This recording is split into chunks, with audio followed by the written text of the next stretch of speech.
Hello. Thanks so much for to the Tuesday group for hosting us, and it's so nice to see you all. This is I've lost count. I don't know how many Tuesday groups I've done, but it's a lot. So I'm always excited to be back here in the summer, and I'm very excited to have with me for the first time Leigh Currie, who is an attorney that joined MCEA in 2014, and then actually went over to the Attorney General's office for a little while to work on climate change litigation with Keith Ellison. And then we were able to recruit her back recently and has just been promoted to the position of Chief Legal Officer. Those of you who know Kevin Ruther, who has been our Chief Legal Officer, don't worry. Kevin is still with us at MCEA, but he's going to cut back on his time a little bit and hand over the duties of officer to Leigh. So very excited about that. So today, Leigh and I thought we would talk to you a little bit about the current state of the conversation on sulfide mining here in Minnesota. And specifically, mining companies have, for the last few years, been positioning their mines as climate change solutions because of the metals that are produced. And there's overlap with metals that are needed in all electric vehicles and wind turbines and solar. So we're going to talk a little bit about what we're hearing and sort of what the sides of the debate are. We do want to give you an overview of MCEA's work on climate change and energy, so you understand where we stand on that work, what's happening now on our clean energy transition here in Minnesota. And then finally, we'll talk you through some solutions and ways to kind of work through this perceived tension between clean energy and mining. Okay, I'm going to start with where we're at on PolyMet. I think most of you know we're one of the lead organizations working on the PolyMet mine. It was the first of the proposed sulfide mines and only one so far to get its permits in the state of Minnesota. You know, I've talked to all of you about PolyMet a lot in the past. I'm not going to spend a ton of time here, mostly because honestly, like not a lot has changed in the last year since the last time I came and spoke to you. In a good way. It is notable, however, that it's 2024 and MCEA put in its first comments on the proposed PolyMet mine in 2004. So we are at the 20-year anniversary of this work. After the long and winding road from 2004, PolyMet finally did get its permits from the state and federal government in 2018.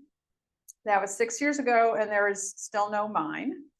As you know, MCEA and others had deep concerns about this proposed sulfide mine. We were worried about hundreds of years of pollution, which is common at these sulfide mines. We were worried about collapsing tailings dams, where we've seen that elsewhere in the world. We were worried about insufficient protections for water pollution at the site. Also, the way that the concerns from affected tribes have been raised and ignored. And so we litigated and we won. And today, almost every major permit has been revoked or reversed in some way, and this project cannot move forward as proposed. In order to move forward, it would have to make significant changes, and I would say significant improvements in order to comply with these court decisions. So that's where we're at on PolyMet. There is some ongoing briefing in the permit to mine case, but in general, this process is pretty stalled out. But we're here to talk about not just the law, but the narrative. So where are we at in the public narrative? I'm sure you all remember and are keenly aware that for years, when mining companies talked about their projects, they had a heavy emphasis on jobs. Jobs, jobs, jobs was the message for years. And of course, you know, I want to acknowledge that the need for productive economic development across greater Minnesota is a real and legitimate need. And this was the primary message that the mining companies went with, along with an emphasis on, you know, we need these metals for everyday use, right? I mean, the jobs argument tend to harken back to the glory days of the range. But that emphasis on everyday use of metals got quite theatrical at times. Probably people remember there was a PolyMet hearing over the environmental review process in 2013 in St. Paul. And Tom Rukavina stood up and walked around with a garbage bag and invited us all to throw our cell phones into it if we were opposed to mining.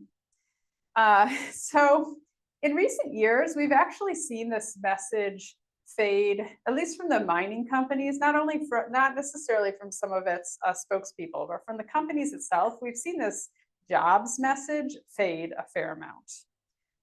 And part of that is because of just the reality of the situation, which is that mining operations have become much more capital intensive over time and much less labor intensive, right? It's like economics 101, a project that becomes more capital intensive is less labor intensive. And so we just don't see those jobs materialize.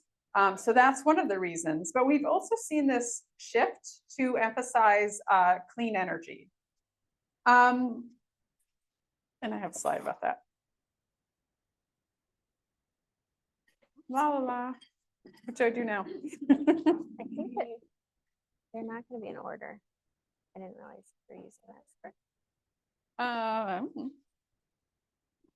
Oh, did you move it? Where's the one? You can keep going. Oh, okay. Sorry. Apparently our slides, the order changed. I didn't move it, yeah. Yes. Okay, so what we've seen in recent years is this emphasis on the demand for metals for the clean energy transition. And so you've got up here, this is a tweet, I guess, from Go Polymet, talking about how low carbon technologies are more mineral intensive. And so, oh, thank you. That was on purpose. Good. And so, you know, Polymet's part of that solution. Here's a quote from the Chief Regulatory Officer, Julie Padilla of Twin Metals, saying that our ability to fight climate change is in the hands of foreign governments if we're not producing these metals in the United States. This is Talon Metals, which Alan mentioned back there, and the Tamarack Water folks, Talon Metals in the Mississippi River watershed. That's an op-ed that they put into the Star Tribune about how they're part of a clean energy solution. And this messaging tends to land fairly well with a lot of audiences because people are justifiably worried about climate change and want to prioritize investments like wind and solar and electric vehicles. And it makes, so it kind of pits these two progressive, you know, issues against each other. And with this messaging, it makes people feel like they have to choose between an unlivable climate and allowing a mining company to destroy the land and water. I think there's a way through this. I think there's a couple ways through this. But to set us up a little further in this conversation, I'm going to hand it off to Leigh to talk about MCEA's work on climate and energy.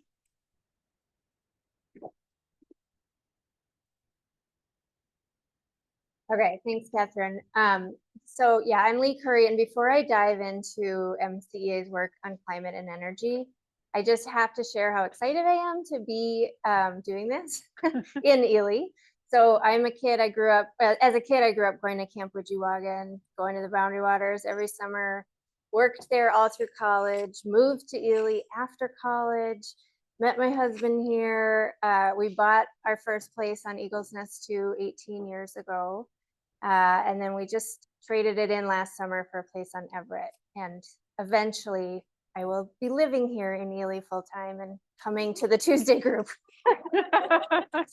So I'm super excited to be here in Ely.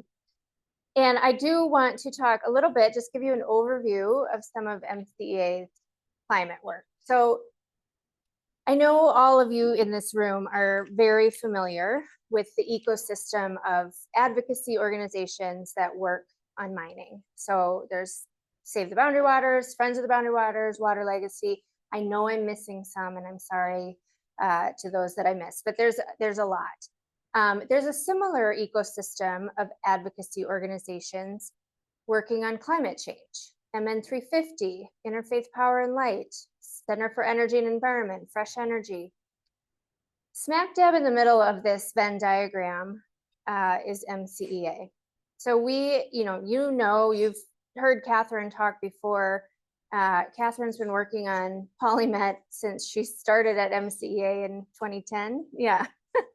So we have decades of work on PolyMet. We also have decades of work on climate. We started, working on climate change even before we started working on PolyMet. And the climate crisis, is becoming all too real. It's becoming, it's at our front doors now. So this graph, this is a NASA temperature graph, and the white squiggly lines here are from 1980 to 2022, showing the annual average temperature. The pink line is 2023. And then the red line is 2024 with the little purple summit at top. Was July 22nd, 2024 was the hottest day ever recorded on Earth. So it's here, it's now, it's happening, and we need to deal with it. And MCEA has been working on this issue, like I said, for decades. Our work began really with a need for representation of some of those groups I had on the last slide at the Public Utilities Commission.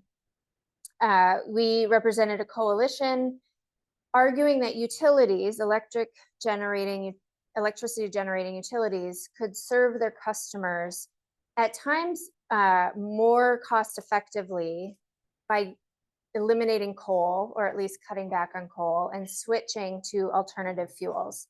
So this is a transition here, or this is a 2005, sorry, of electricity mix and emissions by sector. So this is back when coal was king, when we were working on this. This is the pie chart of where we make how we made our electricity in 2005. This is the sector that came from coal. And then the other pie chart is where our greenhouse gas emissions come from on an economy scale. And the green, the biggest piece of the pie, is from making electricity. So that's really where we focused our efforts. We were at the Public Utilities Commission. We were arguing, that we should reduce our reliance on coal, and we lost a lot. When we started, our message was not landing. The worry was that the message we were hearing from utilities and the message that was landing with the commissioners is that if we stop burning coal, the lights will go out. We need this baseload power. We need to keep burning this coal in order to have reliable electricity. But eventually, economics shifted, markets shifted, and our arguments started to land. And I'm happy to say that at this point, we have either shut down or have an early retirement date set for every coal plant in Minnesota. And so you can see how the pie chart has shifted. Now on the right is 2022 electricity mix, and you can see that the portion made up by coal is quite a bit smaller. We're not done yet, but it's on the way. And like I said, we have retirement dates at least on the books for the rest of the coal plants. But it wasn't that long after the coal plants started being shuttered or being scheduled to be shuttered that it became apparent that utilities saw a path forward in their business model to switch to building large new natural gas plants instead of coal plants. And this is kind of an aside, but this is how utilities make money. So utilities have a guaranteed rate of return, usually in the neighborhood of about 10% on every dollar they spend. So if they make a capital investment of any kind, they're guaranteed to get a 10% return. I mean, imagine knowing anything you invest in is guaranteed 10%. You're going to want to make that investment, right? And so they want to build whatever they can, and they want to, invest capital. Of course, it has to go through the Public Utilities Commission. They can't just do it without regulatory approval. But we know there's an incentive to build these new gas plants. And I remember, at first that's what we were arguing. We agreed that yeah, you should switch from coal to natural gas, because when you burn natural gas, it emits a far fewer greenhouse gas emissions than when you burn coal.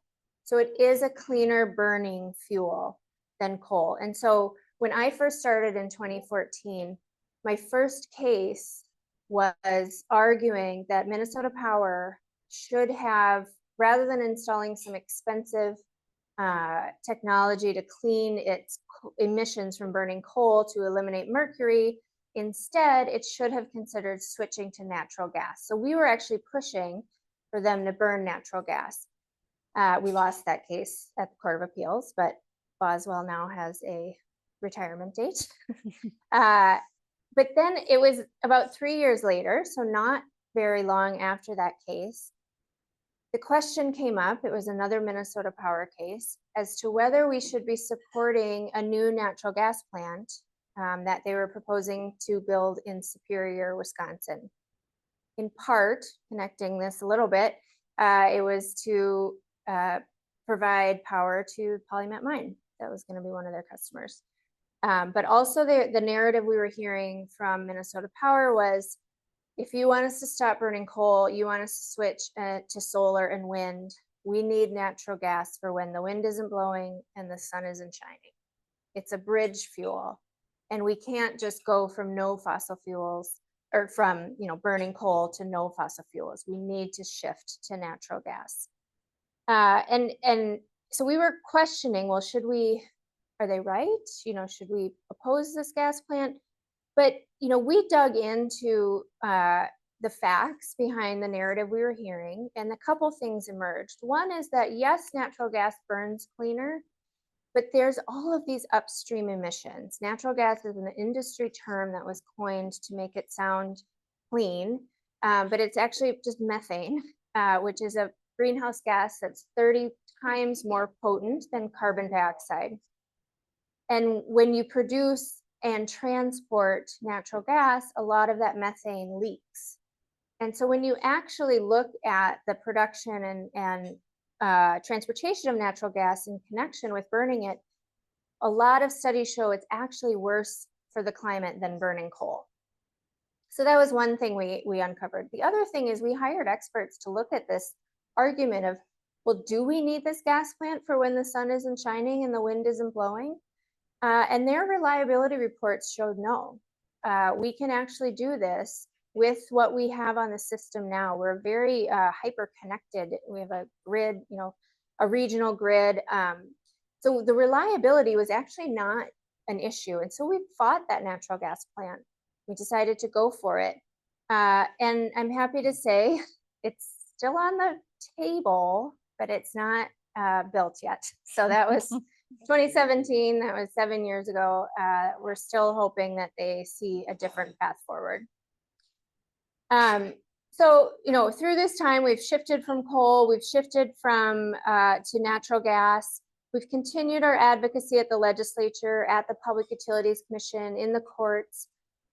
We have shifted a little bit in another way as well to start to look at other sectors of our economy. So you can see this was the initial pie chart I showed you of where greenhouse gas emissions came from in 2005.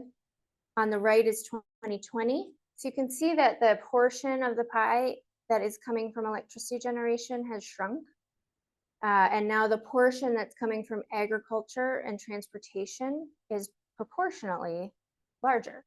The pie itself has also shrunk somewhat, you'll be happy to know, which is not depicted here. But so we're now looking at MCEA, what sectors are next? Where do we need to start looking? How do we decarbonize industrial emissions?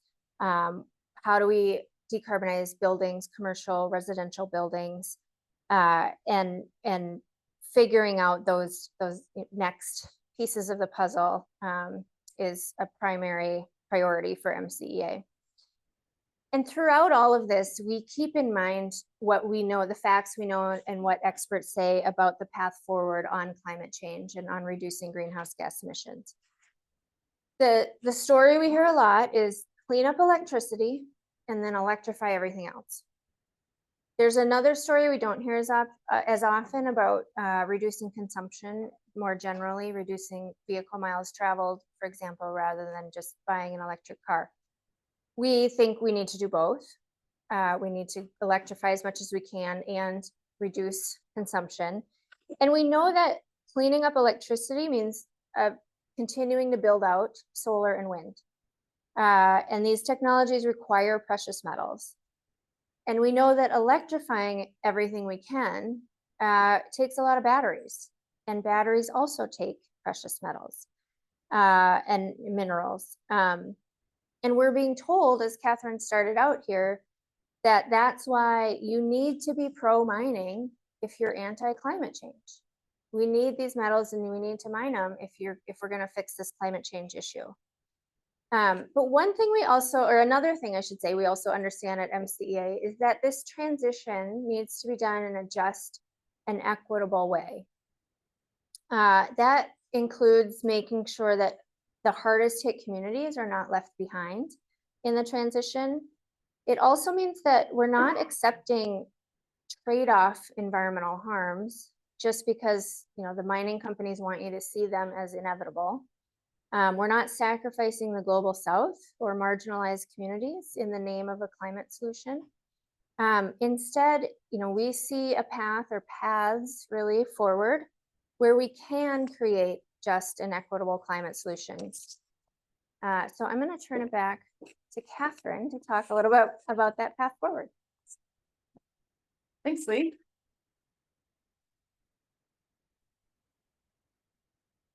Okay, so we know sulfide mining is a threat. We know climate change is a crisis. Hopefully we have convinced you that MCEA is a good messenger on both of these issues. So what now?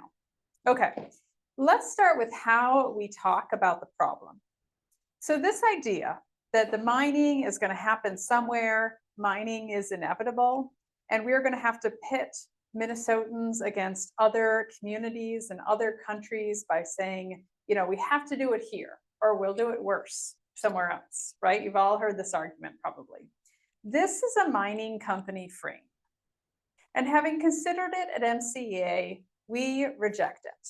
And I invite everyone here to reject it as well. The question is not, do we mine in Minnesota or do we mine elsewhere?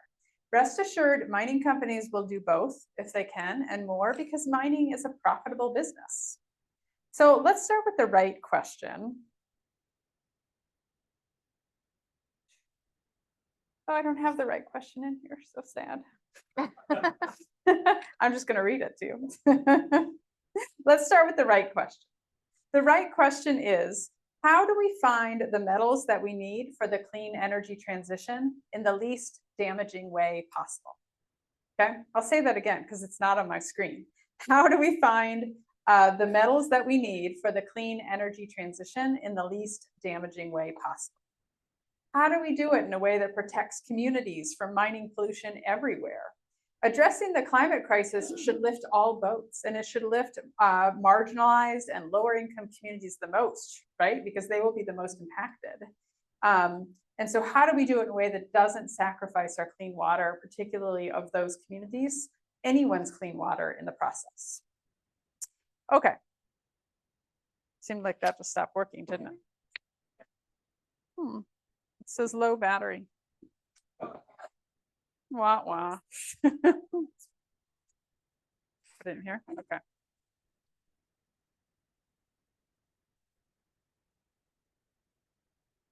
Is that okay? Yeah. Okay, very good. Okay, so first I want to note that mining as a solution is not free of climate change impacts.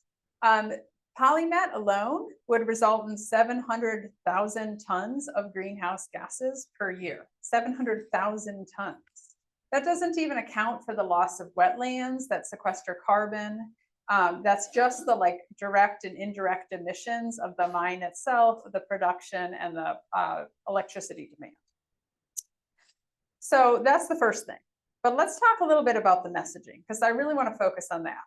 So as we move forward and we think about policy solutions, the first thing is that we should prioritize reduction and reuse and recycling of metals. It seems obvious enough, but I'm going to say it and I'm going to keep saying it. We have already mined a lot of metals in the United States and as a society. And the US recycles only 33% of its copper. We're actually sending over 1 billion pounds of non-ferrous metals to landfills every single year. So we need policy structures in place to ensure that we're maximizing recycling and reuse and reduction of metal uses. So I do have a slide on that. Here we go. And we need to do that actually before we dig the next mine. So, I mean, you hear this a lot from mining companies. They say, yep, we should recycle. You know, that's a good idea, but also that's not going to be enough. We also need mining, right? It's a very common thing that they say. And that may well be true, but let me really emphasize how important it is to get the policy structures in place to create those incentives for reuse, reduction, and recycling before we start digging more mines. Because mining companies know how to make mining profitable, right? And so if we, I mean, you know, if you're a Seinfeld fan, you'll remember the yada yada, right? Like we're kind of yada yadaing past the best part if we just go right to mining. It's very important that we don't do that. And so this is really important. And this is really a message for politicians in the state of Minnesota and at the federal level that we need to have those policy structures in place. We have to make sure that recycling is a profitable business before we dig the next mine, because otherwise we aren't going to have those structures in place and we're just going to go to mining. These are actually, oh, I want to talk about this slide just a little bit. So this, by the way, is a comparison of the waste. So we have 3 columns here. This is kilotons of copper. So the first one is the waste that results from US copper production. And then the second column is what actually gets landfilled or what has been landfilled in North America. And the third column is the available copper in the polymet mine. So you can see there's a lot more potential within our current waste systems than there is with mining, and that's good reason to go there first. Okay, so that's the first thing, but we have some other options available as well. Materials substitution is the next thing I want to talk about. So essentially, if materials are scarce or expensive or polluting when you dig them up, there are often ways to substitute them out. And already this is happening for some materials. So a really good example is cobalt. The vast majority of the world's cobalt reserves is in the Democratic Republic of Congo. And it's, I mean, you can Google it if you dare. I mean, it is there, the stories are terrifying and very sad about the effect that this has had on people that live there. And there's the pollution is widespread, there's child labor, it gets bad. And some years ago, some of the battery companies got together and said, look, how do we either improve this supply chain or get it out of the supply chain? And far more of the batteries, like if you buy an electric vehicle today, there's a pretty good chance that the battery doesn't have cobalt in it anymore because of that material substitution. It was research and development of new technology that actually has made that happen. Another example is, so you've got a cobalt free here. Another example is sodium ion batteries. So lithium is a bit challenging to mine and obtain, and some mines have been rejected around the world. So China actually has put a fair amount of research into sodium ion batteries with a substitute of sodium, which is much more, which is easier to obtain and a more ubiquitous substance. Sodium ion batteries have, and actually many of the electric vehicles in China already have this. It will probably be in the United States soon as well, though obviously a lot depends on tariffs and other things that are happening in the world. But ultimately that technology will be here.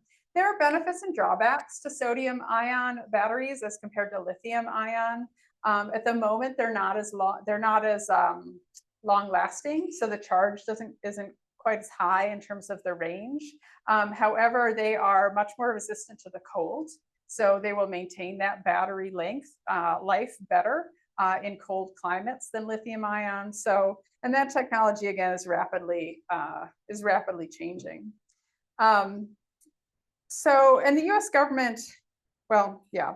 So that material substitution, a lot of it is like driven by capitalism and by investment. I mean, capitalism is bad at a lot of things, but actually not this one. When materials become scarce and expensive, this is something that material substitution can often be market driven. It is also possible for the United States government to subsidize R&D on this, which they occasionally do. Okay, so that's the second thing, is the materials substitution. The last thing is actually materials diversion. So, oh, that's interesting. So this isn't showing up on the screen, the rest of the pie charts, but I'll talk you through the pie charts so that it makes some degree of sense, because otherwise it looks kind of weird. All right, I think it might have to do, yeah, I can see them on there. Yeah. So I think it just has something to do with the light. Anyway, okay, so let's talk about materials diversion. So very little of the metals that come out of mining operations actually go into clean energy technologies. And this is something that, this is a sort of inconvenient talking point for mining companies, so they don't talk about it very much. But it's actually going into a whole bunch of other things that are totally unrelated to clean energy and climate.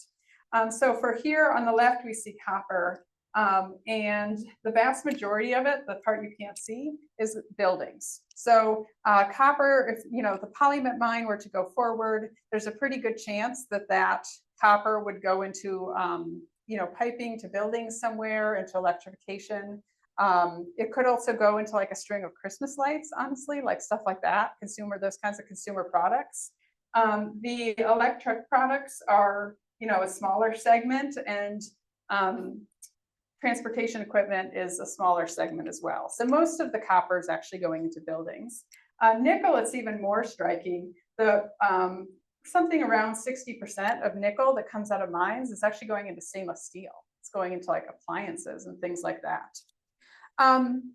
It doesn't actually have to be this way. I mean, the US government is subsidizing mining operations in the United States right now. So that Talon Metals operation has gotten quite a large grant from the Department of Energy.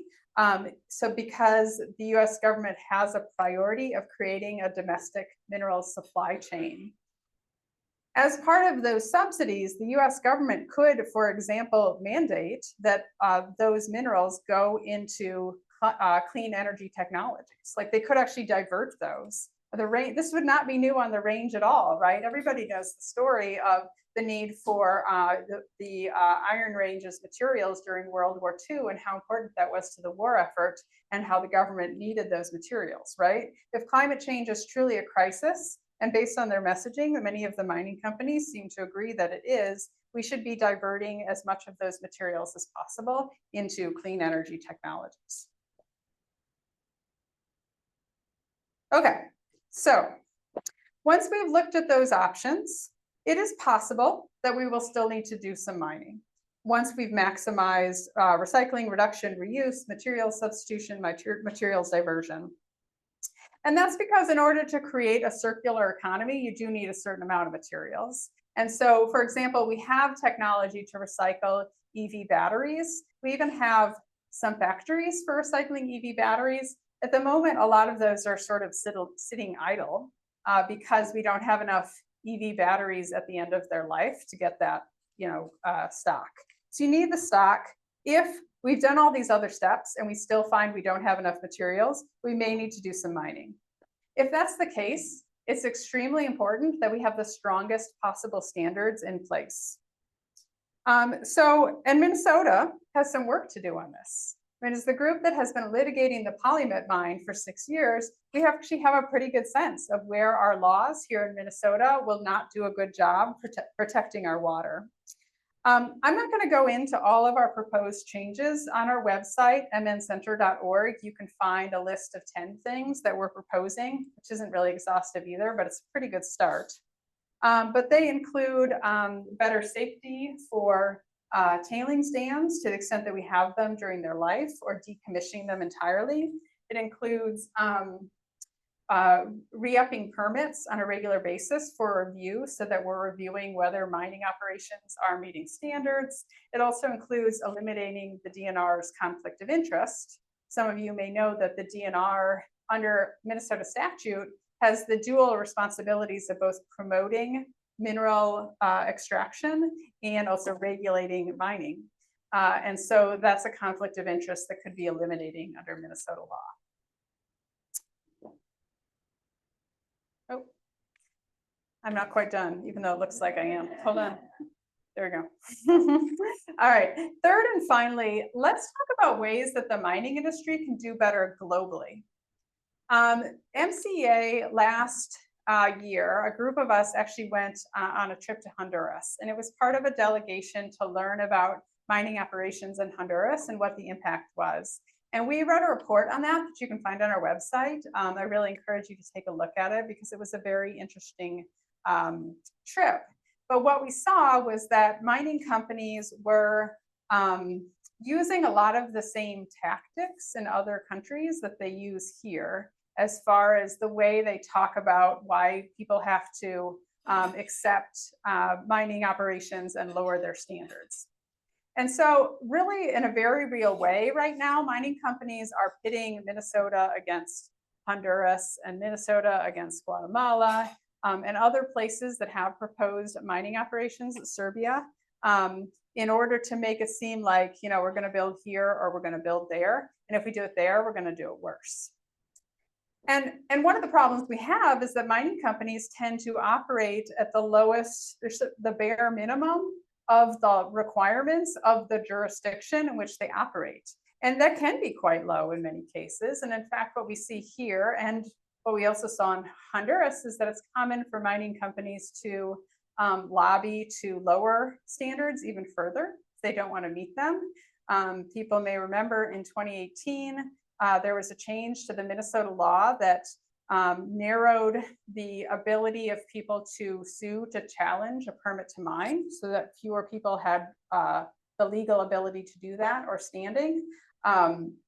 We got standing anyway, so there, but they did try to do that. And so we see that happen here and elsewhere. And as long as that's how the industry operates, no jurisdiction is safe, okay? So instead, mining companies should commit to international standards that create a floor no matter where they operate.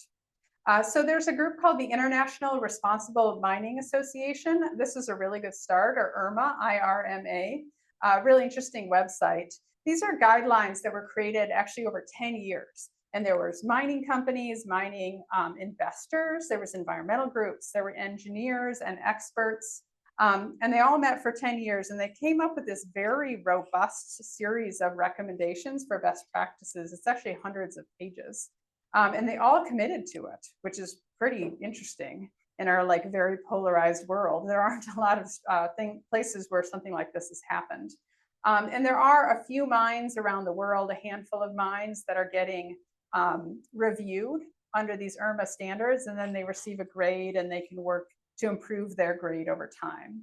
And if all mining companies committed to these international standards, we would be having a very different conversation about when and where mining occurs, because we would have that assurance of a much more robust floor.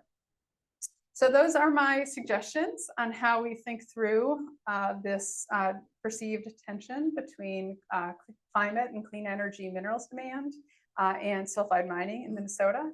And Leigh and I would be happy to take your questions. Here, now I'll do this. See, there we go. That's the Polymet mine site, by the way. So that's the place that we at MCEA have been working to protect for many years. Yeah, Partridge. Yep. We'll get there, Becky. Thanks very much. This is I think right on point. All of it. On recycling, it occurs to me that the things that we need, particularly around copper, for a sustainable future are things that are also very easily recyclable. I mean, if you're talking about going after buildings, we're talking about heat pumps instead of natural gas furnaces, for example, and we're talking about electric motors instead of gas engines. And all of those things are like nice chunky things that you can recycle.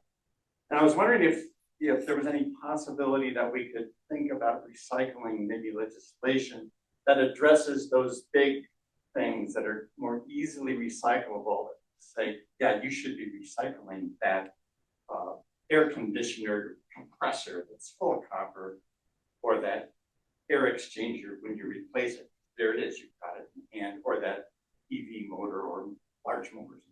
So just wondering if there's anything that can be done, anything that's happening to help that along. Yeah, thanks. That's a really good question. So there was a bill at the Minnesota legislature last year to expand recycling, primarily around electronics, although appliances have also been talked about. And the way that you get at this, it's through something called extended producer responsibility. And it basically says, look, if you're going to sell that product in the state of Minnesota, you have to make sure that recycling it is easy and convenient and affordable, so that people aren't tempted to just throw it in the dump, right? I mean, we all love to think that if you tell people to do the right thing, they do it, but that's not really how the world works. Like, you have to make it easy, right? And so the extended producer responsibility puts the onus on the manufacturers in order to make sure that those opportunities are there.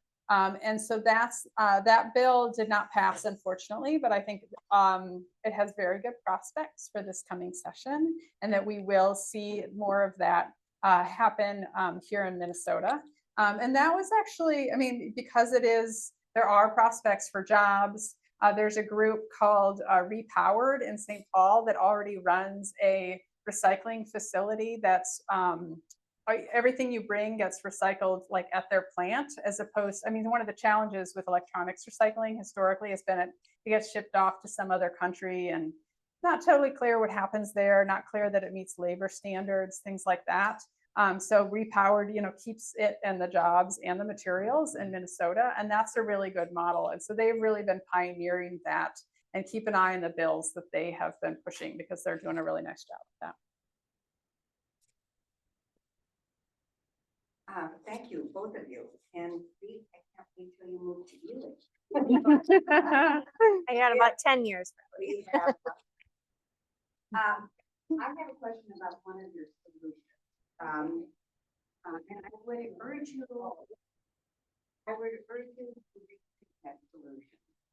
And that is the DNR conflict of interest. The proposal is to move mineral leasing to the Department of Employment and Economic Development.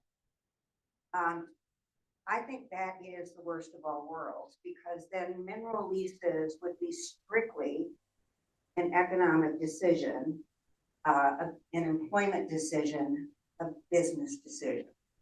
And you lose the natural resource consequence of leasing in particular places and particular types of mining. And I would encourage you instead to look at what happened at the federal level, where the Bureau of Land Management is a good counterpart to the Minnesota Department of Natural Resources. And with the BLM, since President Clinton's administration has focused on reforming the BLM so that it has much more of a land ethic across the board with land management, but also with mining and mineral development. And by doing that, you retain the expertise about biodiversity, land management, climate change, all of the expertise that resides in our natural resource management agencies.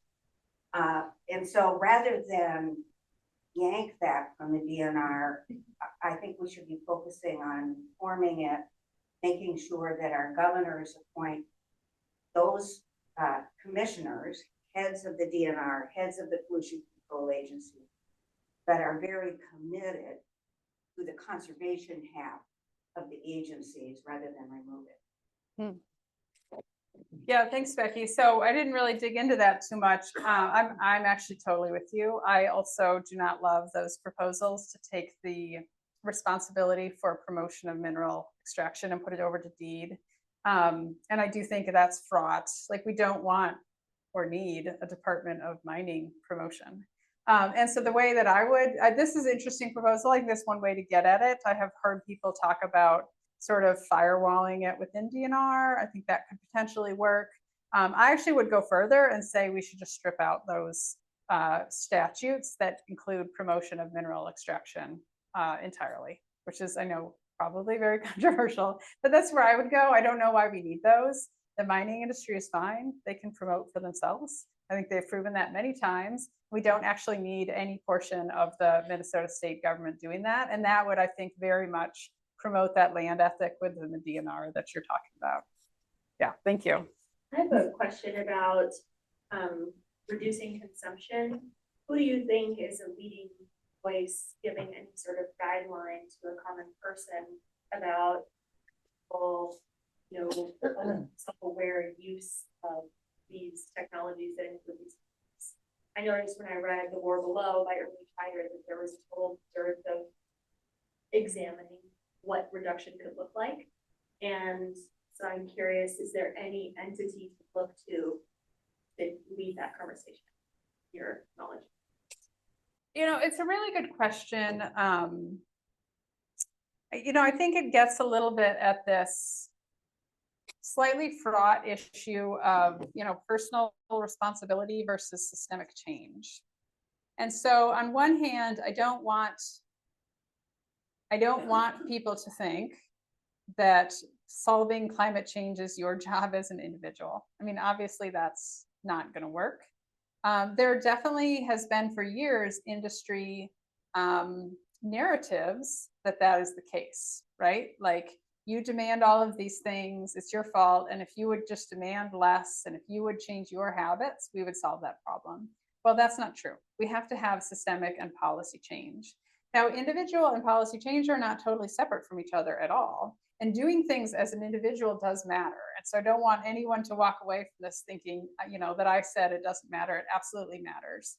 And what matters the most is when you take individual steps and then you talk to other people about them, because that tends to spread. My very anecdotal, story for myself is that we put solar panels on our house, and within 2 months, there were 3 more houses on our block that had also put solar panels on, all using the same company. Because, I think it was one of those things where they kind of had meant to do it and they hadn't done anything. And suddenly it was very visible that it was possible. And there was a phone number in our front yard, because of course the company put the sign there, it just got easier.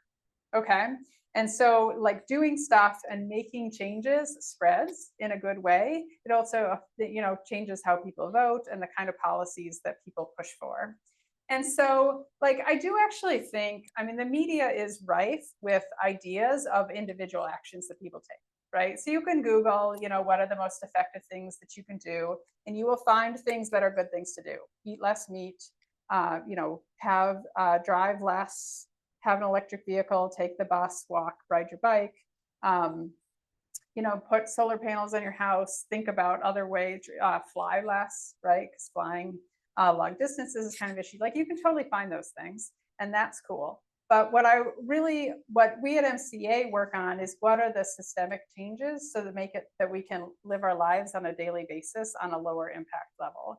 And so, like, I don't want to get away from, what are the policy things that we can do to reduce the number of vehicle miles traveled?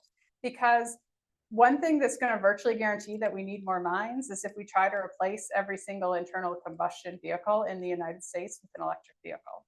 Like, maybe we shouldn't do that. Maybe we should be thinking about building out infrastructure in cities so that people who do not want to own a car, it makes it easy for them to do that, so that the transit is good and it's a walkable, bikeable city, right? We need to be thinking about both of these solutions at the same time. So I'm happy to advise people on individual actions, but I really do want to encourage people to think about the systemic solutions that will reduce consumption for society writ large. And what are the ways in which you can support organizations and politicians who like those things? Thank you. Mr. Brodigan.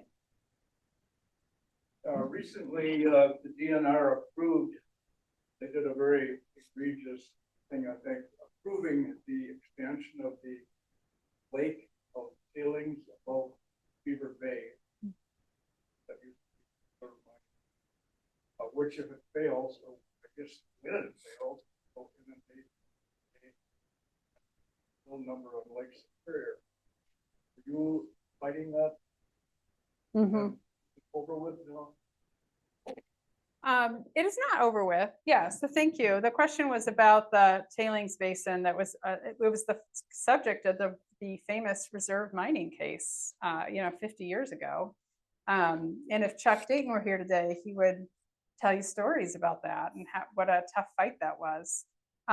So the proposal was to expand the tailings basin. MCEA and some of the groups up here locally, Save Lake Superior Association is one I remember. I'm sure there are others that I'm not remembering.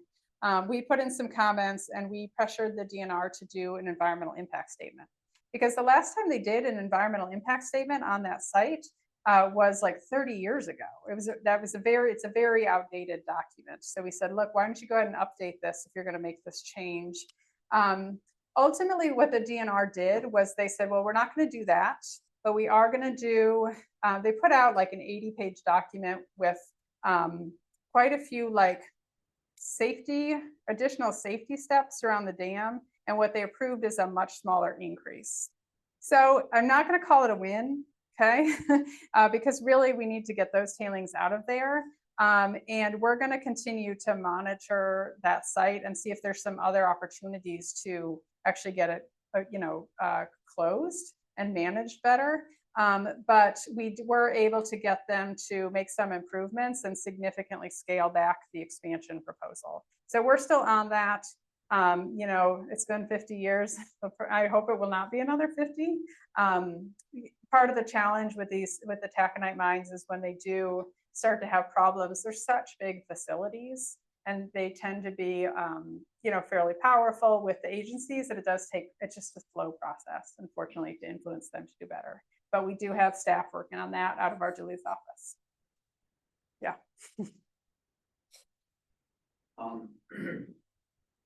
Coal is well, gas is better than coal, solar and so forth better than gas.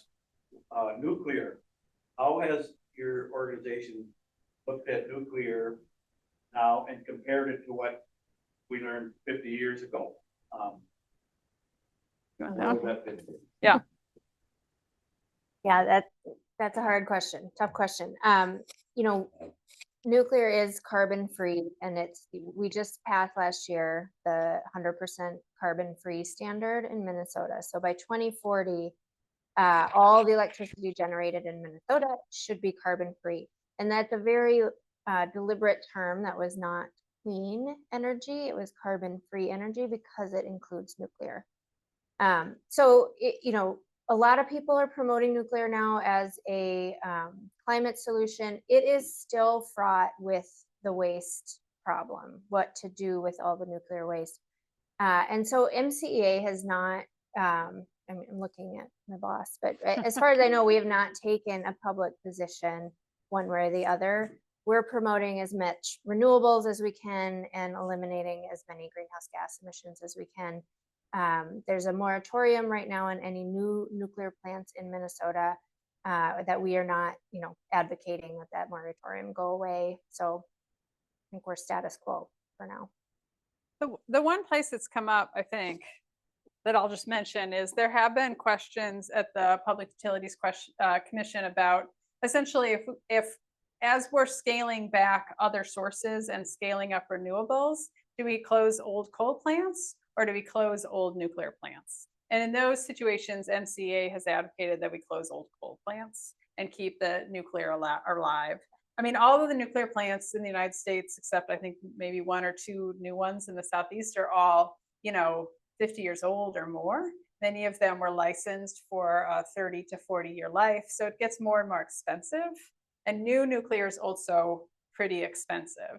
And so I think where we're at the moment is that by every time, no matter how you cut it, every time we look at what do you add to the grid, far and away, the cheapest is wind and solar. We will get to a point where, 80, I don't know, we don't know exactly where it is because we haven't quite pushed this limit yet, somewhere around 80 to 90% renewable. We'll get to a point where renewable will get very expensive to add because you have to have something running all the time. And so the sort of return on investment to get to that last 10 to 20% is hard. And so then nuclear may end up looking more cost competitive at that point, and that's a possibility. But right now, in the pantheon of options we have to like rapidly decarbonize, it's not even close in terms of costs. And I think we probably haven't been forced into that conversation around nuclear, and we will be at some point as a state. Yeah.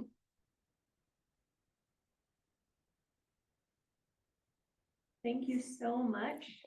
We have so appreciated learning from you, and we look forward to your